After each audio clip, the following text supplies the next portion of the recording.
Good evening, sci-fi fans. Once again, it is I, Todgerson Jnr, the science fiction author on the internet, who you are very admirably aware of, for I am eternal.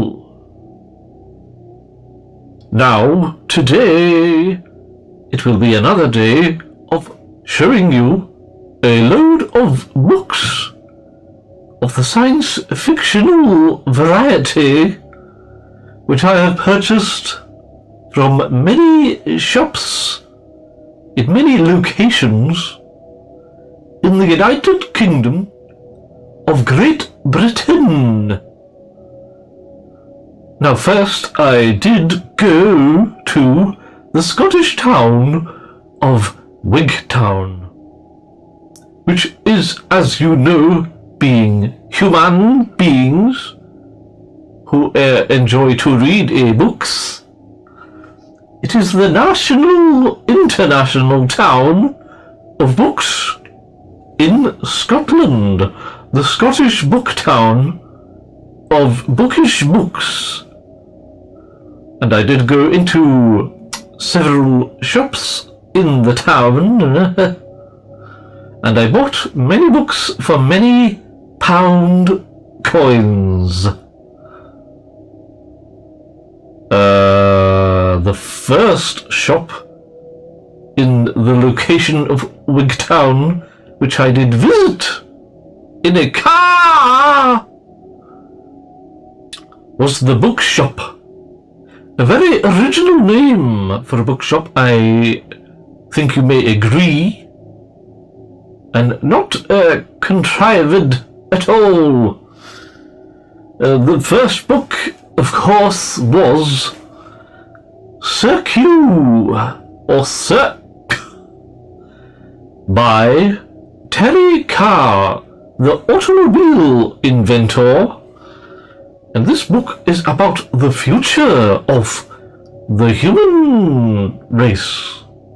Again, another book about the future. Millennia in the future. Earth has become a backwater planet, ignored by others in the galaxy. Its one jewel is Cirque, the city on the abyss. A city of love and harmony, with inspiring religious rites. But in the abyss there lies the beast, formed from the cast of hates of the Cirquians. A beast whose body is refuse, whose mind is black as sin. Feeble weapons are no match for the beast, and now, after centuries, it's climbing out of the abyss to claim its own. Its own, what? Its own. It is claiming its own. Another book is a James White penned novel known as The Watch Below, which I don't know if it is one of his hospital-typey bookies. Perhaps I will read the back of the book, as I always do. Ah, yes. Little Simon from the science fiction retirement library may be interested in this book if he is not already aware of the existence of the book. In the deeps of the ocean, 5 people were trapped in an experimental tanker. In the reaches of space, the dwellers on a dying world prepare to abandon their planet. This is the story of a dual survival of 2 communities learning, improvising, adapting the story of The Watch Below. And the book is purple. Indeed. Another book from the bookshop is Travelling Towards Epsilon, which is edited by Maximum Jacobowski. Possibly Jacob from the Pulp Morton tube. This is a collection of... Is it? No. It is an anthology of French science fiction short stories. French science fiction has as distinguished and impressive a history as our own. Our own being, I don't know, the English-speaking humans, dating back to the 17th century and beyond. Here is an anthology of some of its best short stories, edited and introduced by Maximum Jacobowski, who is himself an acknowledged master of the art. There is Delta, a love story set on a planet where there are 3 sexes. The Gunboat Dread, a grotesque piece of science fantasy.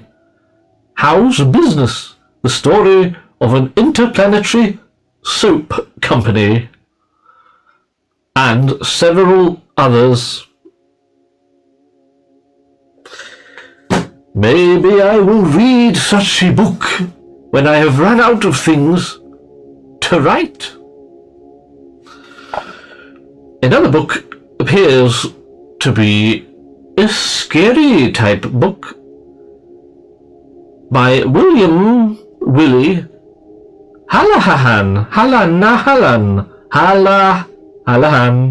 Willie Hallahan. A heart-stopping story of revenge. Pursuer and pursued. Both victims of the age-old law of an eye for an eye. Both destined to fulfill a curse cried out in agony many centuries ago. The climax to a blood feud from beyond the grave.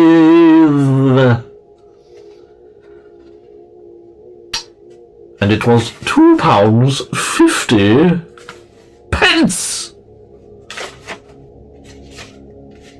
And it comprises of many words on myriad pages of paper.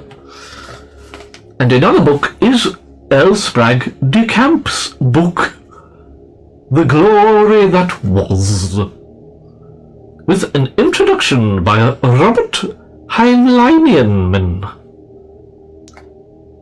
Isolated from the rest of the world by a force wall, 27th century Greece is a mystery with which 2 men are determined to solve. William Flynn, a classical scholar, believes his missing wife Thalia has been taken there. Taken where? Greece? I suppose. Not Balls. A magazine editor goes with Flynn for the sake of adventure and an exclusive story. When they penetrate the force barrier, they find that they have been thrown back in time 3,000 years to classical Greece. At least it looks, smells, and sounds like classical Greece ought to. But if it's the real thing, what's Thalia doing there as Euripides' wife? I don't know. The book should answer that question in due time, if read. Another book is Talking Man by Terry Bisson, who I have never heard of in my life. talking man, a wizard from the end of time. Crystal, his mortal daughter, caught up in a timeless quest, and William Williams, Willy Willies, an ordinary man who simply wants a car and a girlfriend. The three are trapped in a wizard war to save the world and embark on a phantasmagorical journey north to Edinburgh, the somber city at the edge of the world. I do not know what it is about after reading that blurb, but there is a wizard war and a car in the book. Tony Carr, Terry Carr, who wrote Cirque, the first book in this feature-length video performance. Another book by Frederick Poe and Lester Del Rey, writing as Edson McCann. His Preferred Risk. A classic SF. Fast, wry, ingenious. So says Time magazine in a review which they have put on the front of the book in what is known as a blurb. The company had brought peace and plenty to all on Earth, with comprehensive insurance against disease and disaster, war and want. Tom Wills gloried in his new rank of claims adjuster, and relished his prospects of rising even higher to the master of claims. I just said that. It doesn't say that on the book. It is an embellishment by me. Willie Todgerson Jr.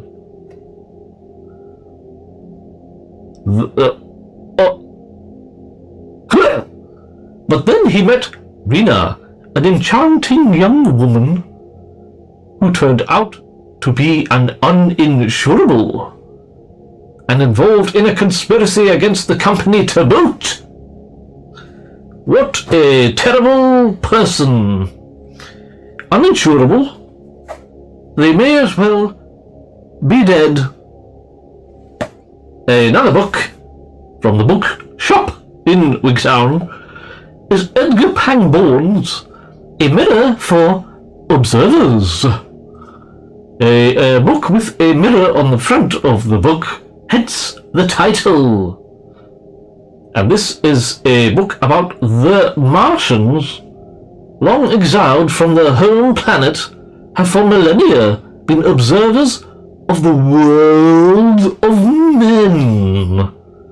Forbidden by their laws to interfere with human destiny, they wait for mankind to mature like a cheese.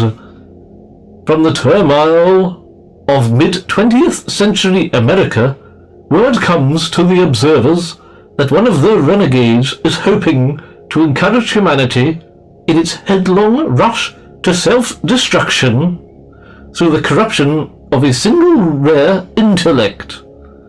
The struggle between observer and abdicator for the continuance of the human species is one of the classic conflicts in the annals of science fiction.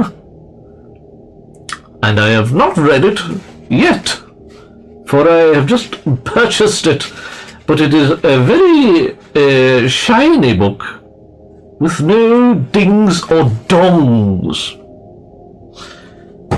A good quality book. Another book is another Frederick Poe book called Survival Kit, which is a short story collection, I think. It is, yes, 1, 2, 3, 4, 5, 6, 7 stories of the short stature. The Knights of Arthur, Mars by Moonlight, The Haunted Corpse, The Middle of Nowhere, The Day of the Boomer Dukes, Survival Kit, and I Plinglot, Who Are You? That last one does not sound like it was written to the high standards of Frederick Pohl. Maybe a little child ran into his office and typed upon his typewriter, I Plinglot Who You? I Plinglot Who You? Another book is The Nick of Time by George Alec Effinger. Effinger? On February 17th, 1996, the year I was born, Frank Mihalik became the first person to time travel. Tall and ruggedly handsome, he looked just like a hero should. Which was just as well as it turned out there were still some bugs in the system. Like getting stuck in a time loop for a start. Like encountering a multitude of parallel universes where Shirley Temple, not Judy Garland, starred in The Wizard of Oz, or Deanna Durbin, or Gertrude Stein's daughter. Then there's the time when he is turned into a large green lizard with a pink tongue and a developing taste for flies. The realization that when his girlfriend Cheryl time travels to his rescue, she's actually a parallel Cheryl, and he's nearly been unfaithful to the real Cheryl. Such things could have upset, indeed, seriously deranged anyone less heroic, resourceful, dependable, etc. than Frank Mihalik. That blurb is essentially the whole book by the sounds of things, and I do not need to read it. I will just read the back of the book again if in future it ever comes upon my person, and I must read it. I will just read the back, the blurb. It tells me everything that occurs in the book. I assume another book by Michael Bishop from the book shop in Wigtown is Ancient of Days, which I believe is about a Homo habilis, a Neanderthal type man, possibly. Ancient of Days. Adam is a hairy 4.5 feet tall gargoyle with an underslung jaw, curling lip, and beady black eyes, much like myself. The last surviving example of Homo habilis, an African proto-human species believed extinct for 2 million years. That is the length of time I have been planning on reading any book. Adam is found naked and trembling in a pecan grove in Beulah Fork, Georgia. Adam is an artist, a poet, relentlessly literate and determined to resolve theological conflicts surrounding the metaphysical essence of the immortal soul. Adam is more than just the living link between apes and humans. He is the living link between humans and God. But Adam is in love with a human woman. Society isn't ready for that. And judging by humans nowadays, they will never be ready for such a thing. Because they are all scum. Scum! This next small collection of books was from another shop in Wigtown. and I do not recall the name. It is Well-Read Books of Wigtown. Possibly. If not, I will put the correct title here. And if it was that, I will write it anyway. The first book is an Isaac Asimov book, Through a Glass Clearly, which it says is an original, not available in any other edition. This means this is the only book of its kind in the world, and I own it. Which means I can pass this book off as one of my own books in the future. But if a William Todgerson book called Through a Glass Clearly is ever published in the future, it was not me doing what I just said. It is merely a coincidence.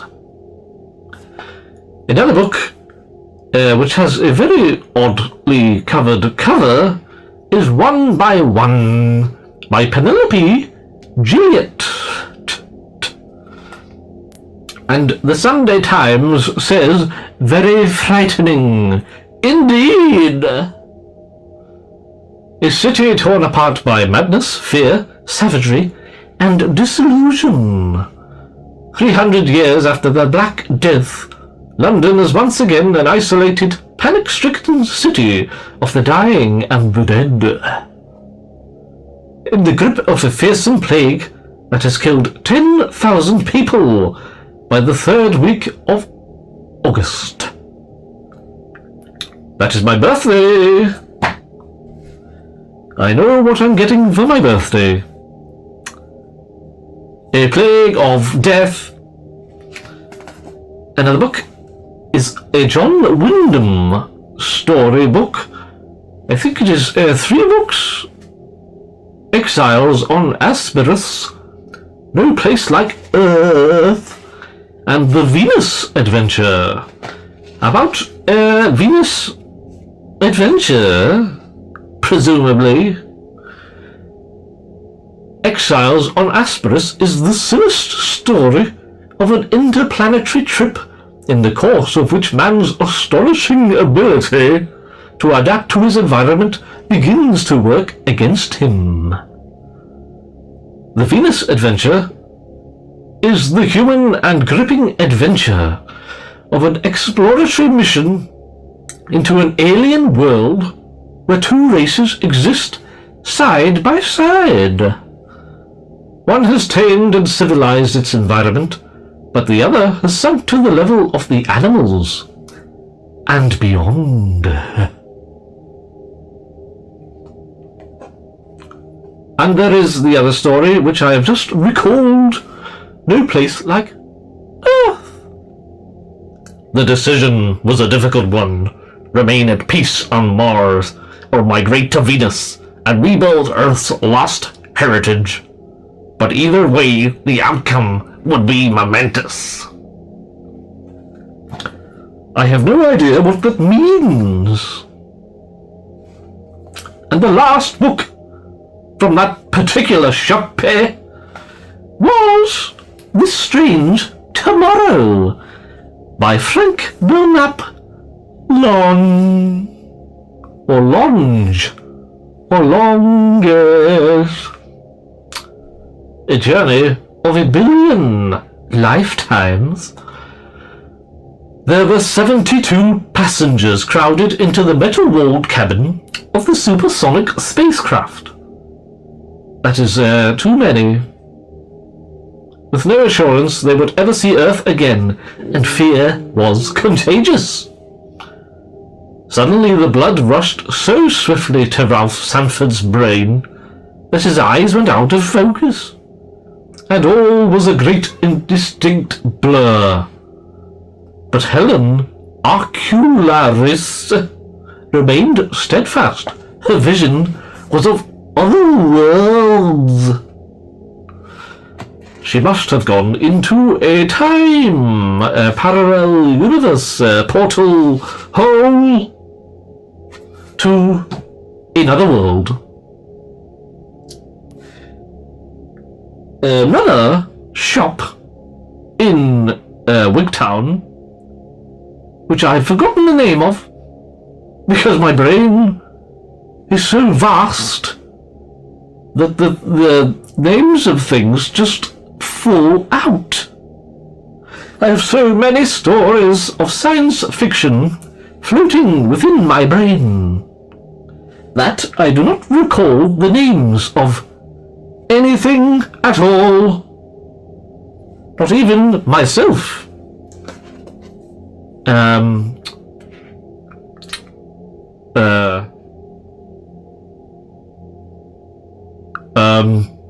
Barry Glib, something like that. This book is a part of a series, I do believe, called Heritage of the Star by Sylvia Engdahl. I did not know it was a series book when I bought it. Hopefully it is the first book in the series, so that if I ever learn how to read, I could start with this book. And then, who exactly were the scholars? And why were they the only ones who understood the workings of machines and had real knowledge? And why were the villagers asked to worship a mysterious mother star which they had never seen? Durham believed that a terrible injustice was being done. The people of his planet were being deceived and exploited by the scholars, and he was prepared to risk his life to speak out for the truth. This book sounds a little bit like a Jim Geldingman story. Jim Geldingman, I think that's his name, from the book Dark Matters. Excuse me, sir. I've coughed. Let me see.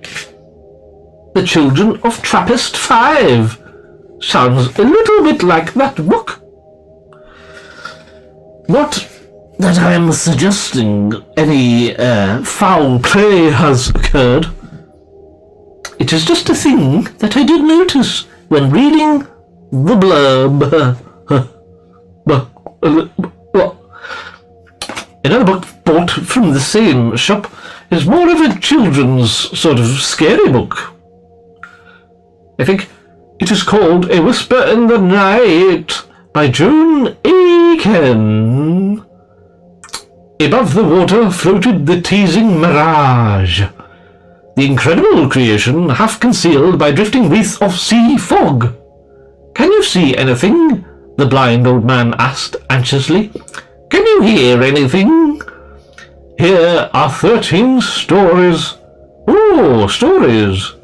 It is an collection. Why is Tess so terrified of going upstairs? Who is the hunchback of Brook Green? Why do Juniper's blue suede gloves seem to lead a life of their own? Gloves? A life of their own? That just sounds preposterously silly. Another book from that particular shop, again, is a Keith Lamere book, A Plague of Demons. And this is a Penguin science fiction book from the 1960 somethings, 1965, when I was born. And an insane person has scribbled all over the inside of the book. I think that is his name. Martin John something. The demons had to stop John Bravet. His secret assignment was simply to save mankind from the savage, dog-like things, dogs, that use their hands like men. Probably not dogs. After all, yet an unknown number of apparently human beings were against him too. First transformed by surgery into a superman, John Bravet probes ever more deeply into the secret nightmare world of the things, at least when only his mind remains trapped in a vast robot war machine on the moon. Only by an immense act of willpower can he give humanity a future. How did he go from a Superman into a big robot war machine?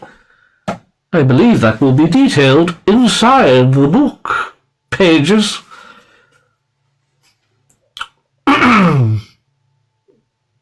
I think I am dying of the common cold.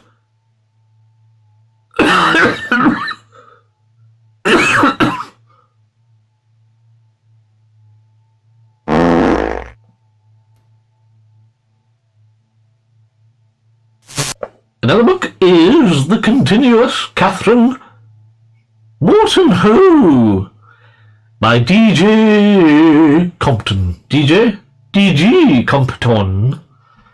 Catherine Morton-Hoe is dying. So are we all. Dying in a world where incurable disease has become so rare that its victims are objects of avid curiosity, mercilessly pursued by the media. In desperation, Catherine runs from her tormentors, but not quite fast or far enough. Sleeping rough among the rejects of society, people who ride motorbikes, rejects, she meets up with Roddy. One of my sons is actually known as Rod Todgerson. I don't call him Roddy, though, because I'm not a pleb. Roddy, a friendly stranger who just happens to have a television camera surgically implanted behind his eyes. For some reason. I wonder why. I should read the book. Haha! Only joking. I won't, probably. I might. Another book I bought, not from the Wigtown at all, but from another place known as Edinburgh, a small unknown village in the northeast Highlands, or somewhere similar to that, is a Conan book. Now this is a special book indeed, for it features a monkey man on the front of the book, an ape for April, which is Levi's little pretend month thing that only he is aware of. Nobody else likes monkeys as much as Levi, so they are all ignoring his pleas to make April a thing. But nonetheless, I did purchase this book solely for the reason of showing it on camera and saying, Monkey, April, monkeys. Another book bought from that place is it is an anthology of short stories edited by Greg Bear. It is called New Legends, the original SF anthology for the 90s when I was born, and beyond when I was also born, and died. I died beyond the 90s. Did I? Have I died? Have I died? Only figuratively on stage. Ha. This book features a variety of short stories. I will look at them. There are too many to read.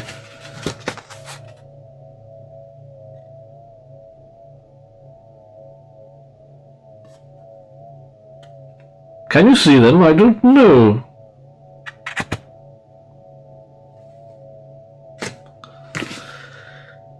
If you can't, just search the internet. It will tell you somewhere.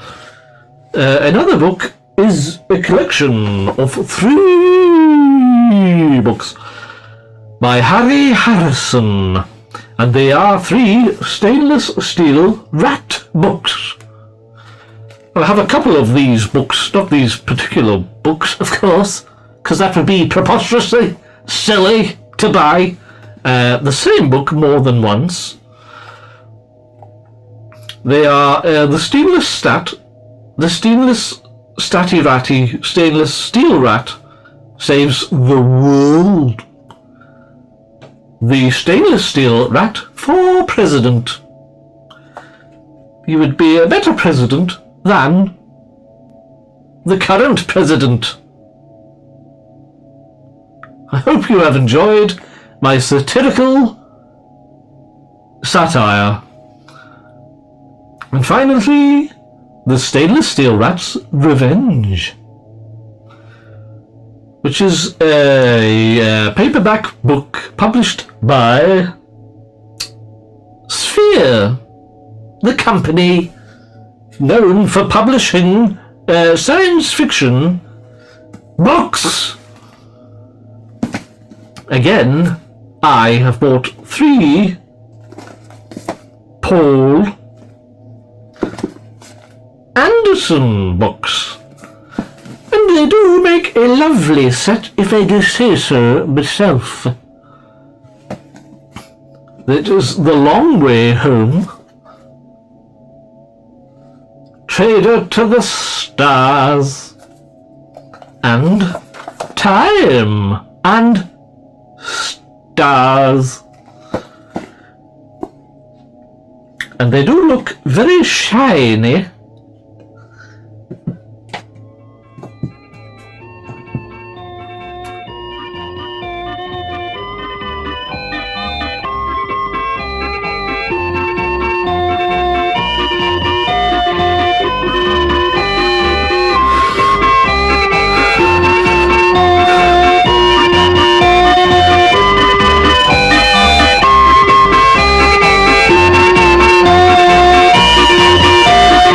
The following 2 books I did buy from the internet website.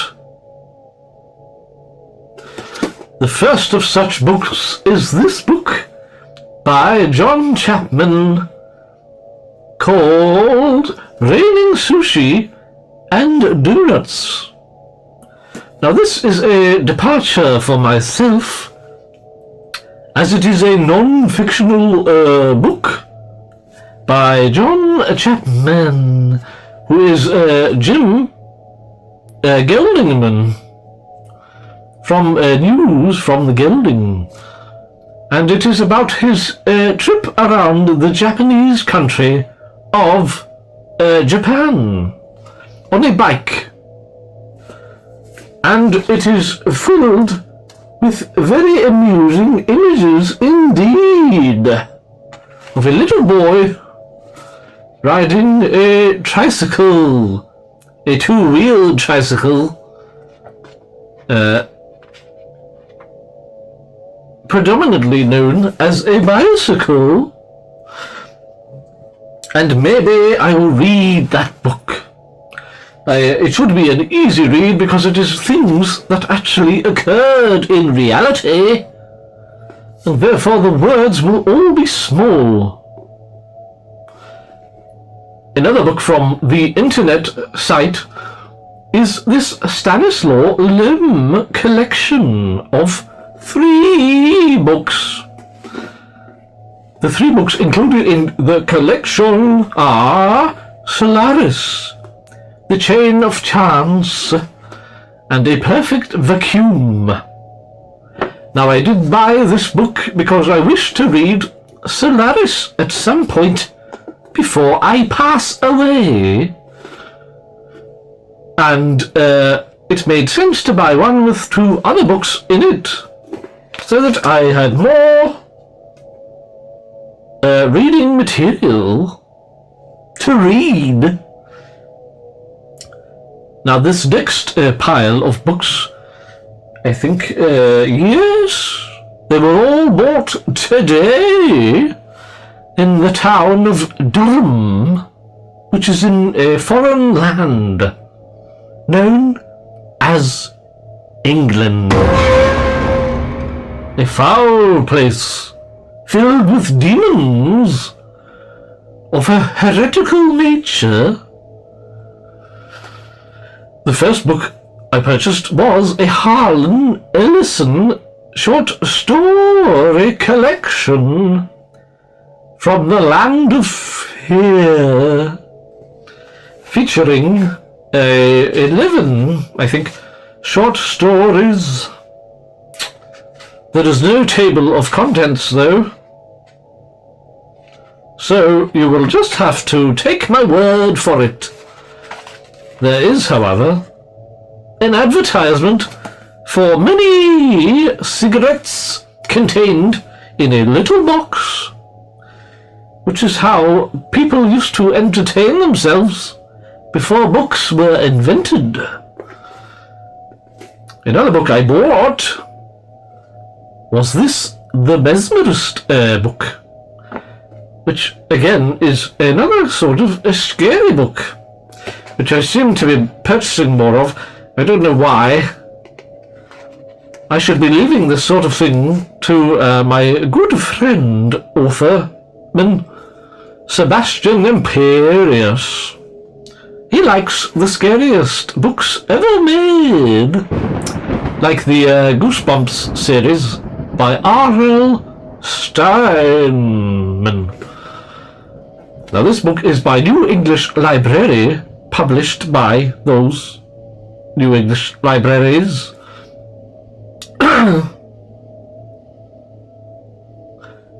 He came to Center City, Nebraska, out of nowhere. He began as a dental surgeon of uncanny skill. He caused the town's most prominent citizen to die by his own hand, and reduced a lovely wife to the most appalling depths of depravity. To satisfy his lust for wealth and power, he could bend the free will of anyone he chose to serve his own satanic purpose. Sorry, I think that sentence did not make sense, but I think I am just a little bit broken in the mind capacity division. Only one man is determined to destroy him, whatever the cost. A man prepared to do battle with evil to save the woman he loves. I wonder if he will hit him with a hammer or a stick.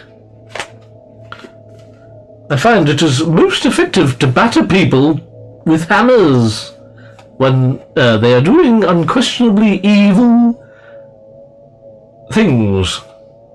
Another book is The Pastel City by M. John Harrison, and it says on the front of the book, the greatest fantasy novel since June, which is not fantasy, it is SF. But this does feature a rather lovely wraparound cover, possibly by Bruce Pennington.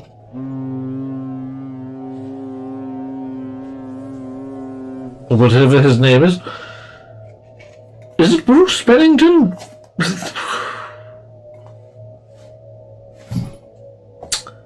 I don't know.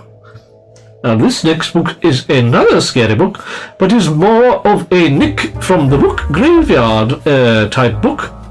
It is a Gothic book, published by Sphere Gothic, so you know it is definitely a Gothic. It is known as Knight's Keep by Rona Randall, and it features a woman running away from a Gothic mansion, and there is one light on in the mansion. There is also lightning striking something, and the trees are all bare. Orphaned Janet Bewley had become an heiress overnight, the unexpected reward for an act of kindness. And now the once locked doors of her beloved Knight's Keep were open to her. But there was an order of evil at the stately manor house, which weighed on her like an invisible shroud.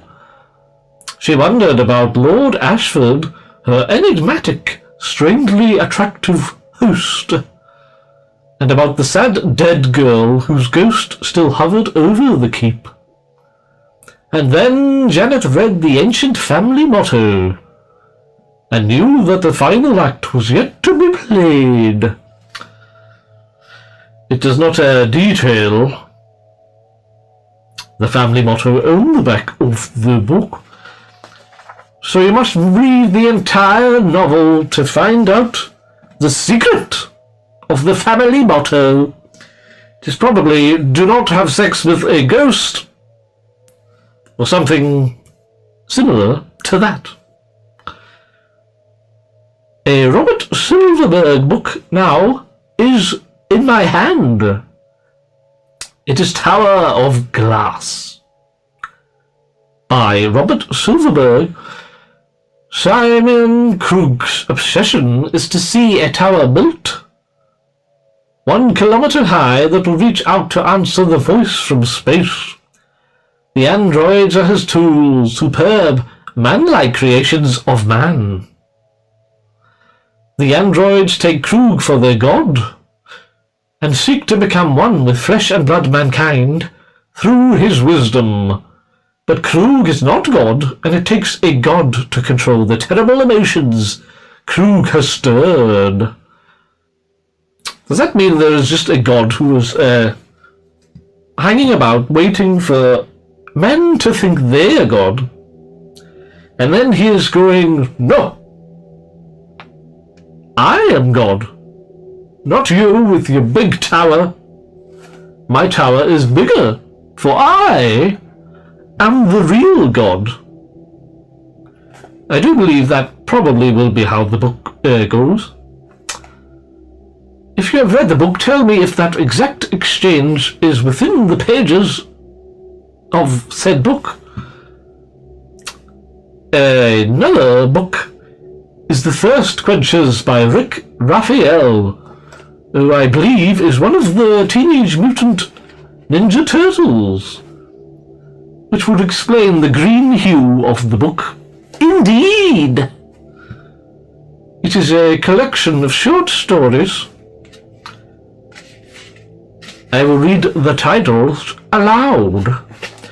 The Thirst Quenchers, Gusser Snipe, The Mailman Cometh, and finally, Odd Man In, as opposed to Odd Man Out, a very intelligent title for a story.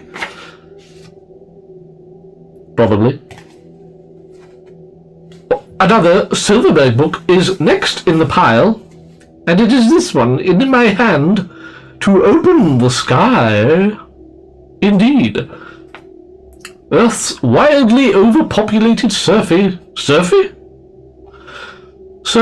was frenetic, its seething, rich, pleasure-loving billions reaching unaware toward the mass hysteria that periodically destroyed lesser groups of mammals in an earlier age. Cults, fads, madness of various kinds swept the population. The maddest and so far the most permanent were the Vorst worshippers, the atom adorers, the believers in immortality through technology. Sounds like a current day times. Others believed in the future of man and in the ability of man to adapt to the universe around him. And they developed powers forever barred to their implacable enemies, the Vorsters. The battle between genes and machines began in the year 2077, when I was born.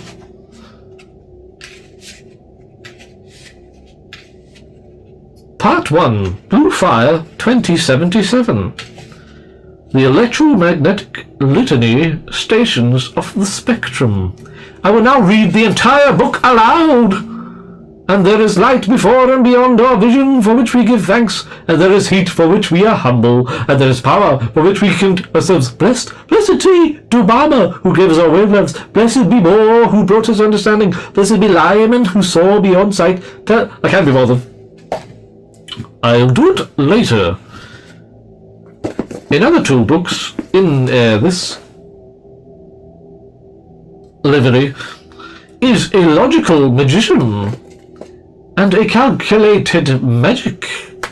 Both are by Robert Weinberg, and they are part of the same series. And it appears to be about a computer man who summons a demon ghost man from his computer screen. Something which you must all be aware of, for I may come through the screen myself. And I will write you a short story about this situation as it did occur, and then you can read it. And you will read it and you will say, why am I reading this? It just happened to me in reality. There is no point at all. You blasted fool. Another book is A Sense of Wonder, which is a collection of 3 novellas by John Wyndham, Murray Leinster, and Jack Williamson. And I do believe I already own this book, for I am a pillock. But this one is slightly of a shinier nature, so perhaps I will keep that one and put the other one in my... Another book is a Philip K. Dick novel, and it is a novel, Radio Free Albemuth, which is a book I have not read, obviously. As America gasps in the stranglehold of his skull-crushing totalitarian regime, a supernatural intelligence speaks from the stars. Aramchek, the word scratched in the sidewalk of the president's childhood home. Aramchek, the name of the subversive society with no official membership, whose sole purpose is to overthrow the American government. Aramchek, the word printed on a book, this one, which contains the president's signature, a book in the hands of a Communist Party organizer. Aramchek, the name of a woman who may hold the key, and who has only weeks to live. Will the agents of the omniscient Valis succeed in their mission of liberation? Oh, it is a Valis book. Or will the seek and destroy tactics of President Ferris F. Fremont extend the mind-numbing grip of the antagonist across the parameters of the free world? The antagonist is a very on-point name for what is presumably the antagonist of the novel. Another paperback book is another Philip K. Dick book in Milton Lumkey territory, which is actually not a science fiction novel at all. It is just a literary fiction book. So I will not read it. Probably. And this is a big hardback book called The Bog. Probably about a toilet cistern machine by Michael Talbot. It is a big first edition book. And it is worth like £10 or something. And we have reached the final pile of books in this video entertainment hour. This is a very fancy book indeed. It is a funeral for the eyes of fire by Michael Bishop, who is an author of books indeed. Let me see. It does not say what the book is about, really. Successfully fusing cultural anthropology, metaphysics, and space opera into a story that questions our very understanding of what it is to be human and what it is to be an alien. Bishop has written a book, has he? What a lucky man. Bishop has written a book that is thoughtful and colourful, entertaining and informative. I don't know how that could be an informative book. A fiction book cannot be informative. That is nonsense, proliferated by the loony left. Another book here is Pavane by Keith Robert. Another book which features no sort of blurb on the back, so nobody knows what it is about. Especially not me. I think it is about some sort of future. Maybe not. We shall see in the future of our future. Perhaps. Another book is this early poem book by Frederick Poe. And it is early work by the man himself. It features a variety of short stories by Frederick Poe. Elegy to a Dead Planet, Luna, which is the moon, I believe. The Dweller in the Ice. Sounds like a H.P. Lovecraft story. The King's Eye. It's a Young World. Daughters of Eternity. Earth Farewell. Conspiracy on Callisto. Highwaymen of the Void. And finally, Double Cross, which is about two angry men who are very cross indeed. The final book in the collection of books added all today is The Best of Frederick Brown, edited by Robert Bloch, who wrote the Psycho film. I think. He didn't like that film at all, I don't think. The Best of Frederick Brown. It is 29 short stories, which is a lot in such a small book, if you ask me. Maybe he wrote a very small short stories of a small size. I don't want to read them. There are too many.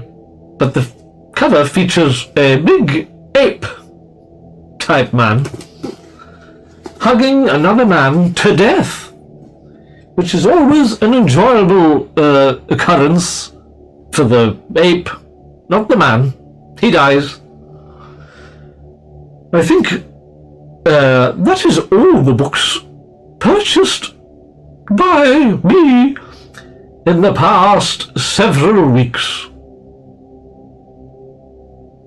Thank you once again, science fictional fans, for watching a very long, boring video where I just show a load of books and talk shite for probably an hour or something. I hope you did enjoy it, because it would be good if you did. So, now, I have a thing to say about this chap here. My friend Sephiroth built him using nothing but the sheer willpower of his mind and an instruction manual. He built him out of plastic on a live stream, which several people did view